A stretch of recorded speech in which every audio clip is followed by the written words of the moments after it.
पूर्व विदर्भाला पुढचे 3 दिवस वादळी वारे, मेघगर्जनेसह पाऊस आणि गारपिटीचा इशारा देण्यात आलेला आहे। रविवारी दक्षिण मध्य महाराष्ट्रात सुद्धा पावसाची शक्यता आहे।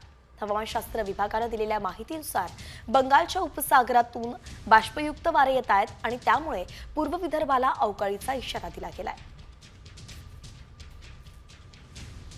तर नेमका पावसाचा इशारा विदर्भात कुठे कुठे दिलाय आपण पाहतोय। पूर्व विदर्भामध्ये 3 दिवस पावसाची शक्यता सांगण्यात आलेली आहे। तर अमरावती, वर्धा आणि नागपुरात पाऊस पडण्याचा अंदाज आहे। गोंदिया, चंद्रपूर आणि गडचिरोलीला सुद्धा अलर्ट जारी करण्यात आलेला आहे।